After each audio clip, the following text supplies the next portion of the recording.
1, 2, 3, start. नमस्कार, मी doctor Jayashree Shanik Patil, X ray sonography, CT scan, MRI तज्ञ, वेट diagnostic and research centre Sangli, राज्यपाल नियुक्त बाल न्याय मंडळ सदस्य, न्यायाधीश, जातावीरच्या ओव्या उखाणे पाळण्याची लेखिका, सामाजिक कार्यकर्ता या नात्यानं आज मला बोलताना मनस्वी आनंद होतोय. कारण का सूर्याला त्याची ओळख दाखवावी लागत नाही, कारण सूर्य सर्व क्षितिज आपल्या प्रकाशानं व्यापत असतो. स्त्री ही तशीच आहे, ती एक प्रकाश आहे, ती एक शक्ती आहे आणि तिच्या शक्तीची ओळख दाखवावी लागत नाही.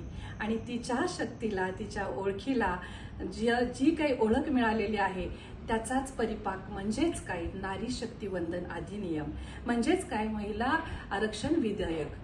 आज हा महिला आरक्षण विधेयक या कायदा मंजूर होत आहे.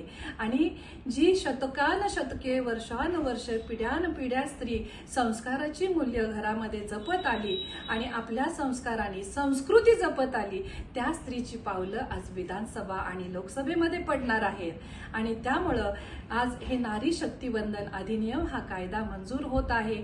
आणि हा कायदा म्हणजे स्त्रीची नुसती ओळख नाही, तर तिच्या निर्णय प्रक्रियेला, तिच्या कार्यकर्तृत्वाला एक दिलेला सन्मान आहे आणि खूप मोठा हा सन्मान आहे. आणि म्हणून मला वाटतं की राज्याची जी धोरणं आहेत, देशाची जी धोरणं आहेत, त्या धोरण प्रक्रियेमध्ये स्त्री आज सहभागी होऊ शकते, इतकी ती सक्षम झालेली आहे. आणि आत्ताच्या या सरकारनं विशेष म्हणजे 2 दिवसाचं विशेष अधिवेशन घेतलेलं आहे आणि त्या विशेष अधिवेशनामध्ये हा कायदा मंजूर करायचे प्रयत्न चालू आहेत.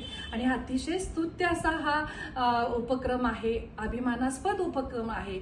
माझ्यासारख्या सामाजिक कार्य करणाऱ्या महिलांना एवढीच अपेक्षा आहे की लोकसभा आणि विधानसभेमध्ये हे आरक्षण 33% मंजूर होत आहेच, पण स्त्रिया इतक्या सक्षम आहेत. स्त्रिया निर्णय घेत असताना देशाच्या प्रगतीचा निर्णय नक्कीच त्या घेत असतात.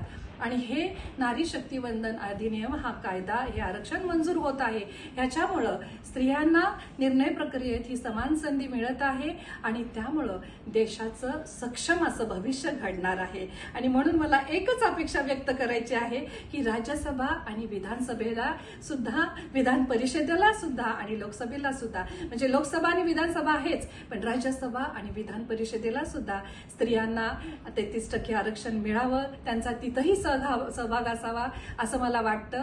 आणि बऱ्याच वर्ष प्रलंबित असलेला हा प्रश्न आता निकालात निघत आहे आणि ह्या सरकारच्या माध्यमातून तो सक्सेसफुली आता मंजूर होईल अशी मला आशा वाटते. आणि म्हणूनच ह्या सरकारला माझ्या खूप खूप शुभेच्छा. आणि हा बदल घडत आहे, स्त्रियांच्या सन्मानामुळे हा बदल घडणार आहे. आणि स्त्रियांच्या कार्यकर्तृत्वाला, स्त्रियांच्या नेतृत्वाला देशानं आणि ह्या सरकारनं दिलेला हा फार मोठा सन्मान आहे. म्हणून मी ह्या सरकारला शेवटी नम्रपणे विनंती करते की हे लवकरात लवकर 33% आरक्षण मंजूर व्हावं आणि स्त्रियांना देशाच्या धोरणामध्ये निर्णय घ्यायला, देशाच्या सत्तेमध्ये समानतेचा कारभार करण्यासाठी आणि निर्णय क्षमतेसाठी संधी मिळावी. धन्यवाद. जय हिंद, जय महाराष्ट्र.